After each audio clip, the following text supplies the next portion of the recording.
Hari ini kita akan membahas tentang pengendalian OPT dalam mata kuliah dasar-dasar perlindungan tanaman.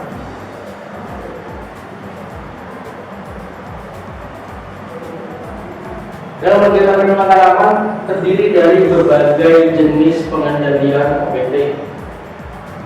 Antara lain adalah pengendalian secara alami, pengendalian secara fisik dan mekanis, pengendalian secara kultur teknis, pengendalian secara biologis, pengendalian dengan varietas tahan, pengendalian dengan kimiawi, dan pengendalian dengan undang-undang atau melalui badan karantina. Hari ini kita akan membahas dua topik utama, yaitu pengendalian secara fisik dan mekanik, serta pengendalian secara kultur teknis. Pengendalian secara fisik dan mekanis. Untuk pengendalian secara fisik, ada beberapa teknik pengendalian OPT, yaitu dengan pelabuhan suhu dan kelembaban, lampu perangkat, penggunaan gelombang suara, penghalang, dan barrier.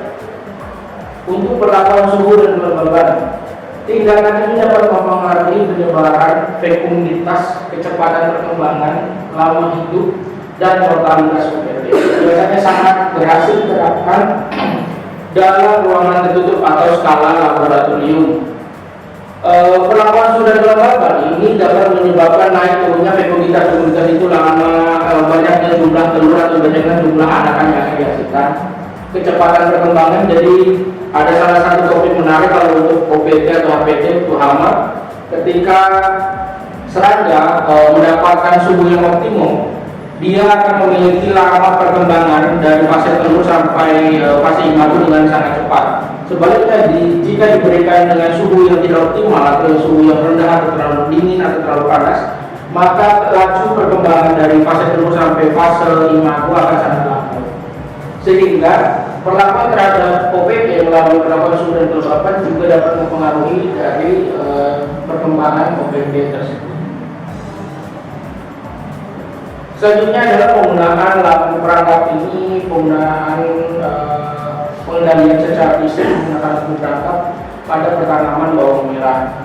Beberapa serangga hama memiliki ketertarikan terhadap cahaya lampu, sehingga ketika kita menyalakan lampu, serangga khususnya yang imago itu akan datang berterbangan mendekati sumber cahaya. Ini menjadi salah satu teknik pengendalian yang cukup spesifik atau cukup efektif, namun jangan tidak spesifik mengendalikan serangga hama.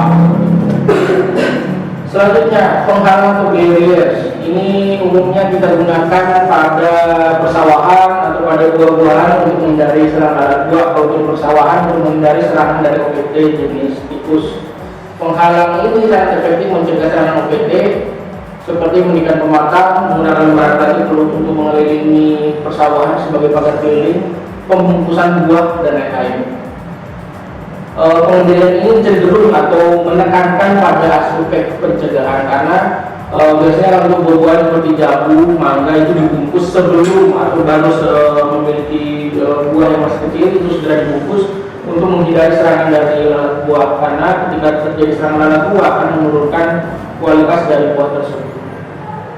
Selanjutnya, ini pengendalian mekanik dengan secara langsung. Ini mematikan atau menghilangkan OPT itu secara langsung, jadi penangkapan secara langsung, pengkoleksian kelompok telur secara langsung di lapak, seperti itu. Selanjutnya, pengendalian secara mekanik. Ini ada yang pengambilan dengan tangan, ada gelopiokan, pemasangan perangkap, dan pengusiran.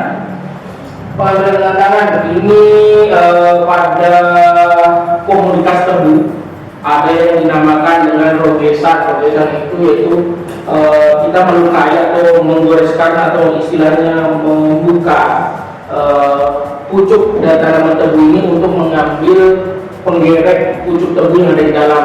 Karena dia sifatnya menggerek, berarti dia ada di dalam tanaman, makanya harus dibuka untuk diambil, untuk diambil satu-satu ulat dari penggerek pucuk pada tanaman tebu. Selanjutnya adalah gelopiokan. Ini khusus untuk OPT jenis tikus. Biasanya dilakukan untuk mengendalikan tikus agar berhasil harus dilakukan pada saat sawah bero dan dilakukan secara massal dan terkoordinasi. Jadi harus dalam kelompok yang besar sehingga dapat berhasil untuk kegiatan brokeon ini. Selanjutnya adalah memasang perangkap. Yang kita tahu bersama, mayoritas dari OPT adalah jenis serangga hama. Kalau yang sering kita tahu adalah umumnya kalau pada buah-buahan adalah serangga OPT lalat buah. Ini umumnya kita menggunakan perangkap pheromone trap untuk lalat buah menggunakan petrogenol, terus geostic trap karena beberapa jenis serangga itu memiliki ketertarikan terhadap warna tertentu, khususnya pada warna kuning. Kalau untuk petrogenol atau pheromone trap ini asalnya adalah angkatan, dia tertarik ini angkatan ini menyerupai feromon dari si betina sehingga lalat yang terperangkap adalah semua adalah lalat dari jenis berjenis kelamin jantan. Selanjutnya ini adalah pitfall trap ini untuk menangkap serangga yang ada di permukaan tanah, ya sekiranya merupakan jenis hama dapat terperangkap jatuh ke wadah yang berisi air atau cairan sabun. Dan pengusiran umumnya di persawahan. Ini sasarannya adalah pengusir hama yang ada di tanaman atau yang sedang menuju ke tanaman. Biasanya untuk mengusir jenis OPT itu jenis burung ya, karena biasanya pada saat mendekati panen banyak burung yang datang, makanya dilakukan pengendalian dengan cara pengusiran, memasang orang-orang sawah atau menciptakan suara gaduh menggunakan kaleng-kalengan.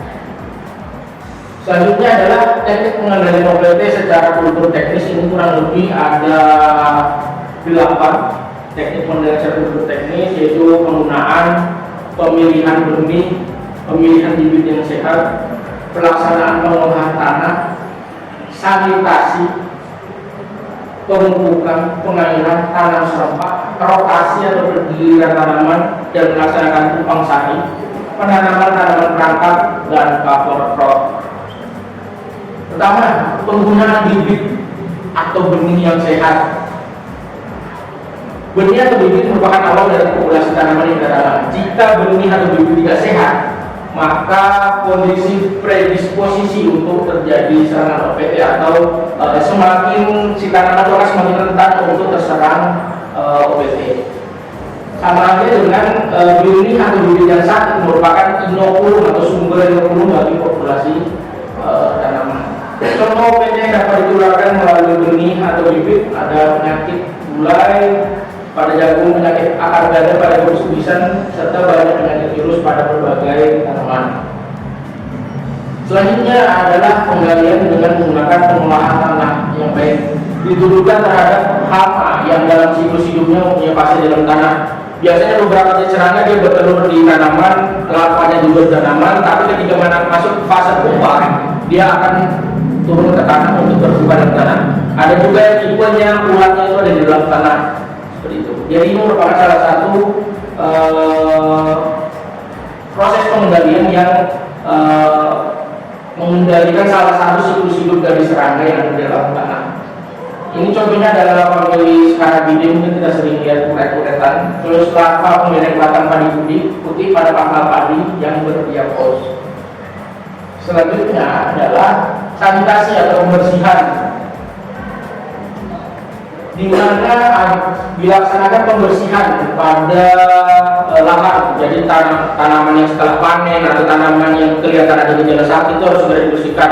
Biasanya dibakar agar menghilangkan jejak dari atau sumber-sumber inokulum dari penyakit maupun hama yang ada di sekitaran pertanaman. Kegiatan sanitasi dapat berupa pembersihan lahan, terus pencabutan tanaman terserang, ini ujungnya pada misalnya pembakaran. Terus pentingnya sanitasi ini agar inokulum itu tidak tersisa, terus sisa-sisa penyakit, intinya agar tidak ada inokulum atau tidak ada hama yang tersisa di pertanaman. Selanjutnya pemupukan yang berimbang, di mana kebutuhan tanaman terhadap jumlah pupuk itu akan mempengaruhi tanaman, menyebabkan tanaman sehat. Ketika pemupukan tidak berimbang atau malnutrisi atau nutrisinya rendah, maka tanaman akan sangat rentan. Ketika tanaman rentan akan sangat mudah terserang oleh hama dan penyakit.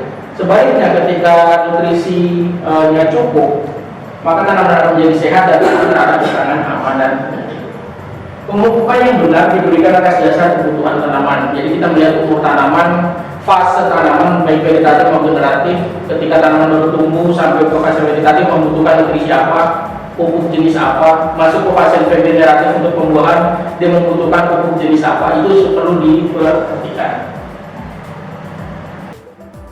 Selanjutnya adalah pengairan atau irigasi. Pengendalian OPT berdasarkan dengan pengairan irigasi yaitu di mana ada salah satu teknik yaitu penggenangan selama beberapa hari dapat menyebabkan kondisi tanah menjadi anaerob. Beberapa patogen menjadi mati karena misalnya ada jenis nematoda dan beberapa jenis jamur aerob. Pengenangan yang diulang-ulang dikombinasi dengan pengeringan dapat meningkatkan efektivitas pengendalian. Pengairan yang berlebihan dapat meningkatkan serangan OPT. Ini juga untuk hama.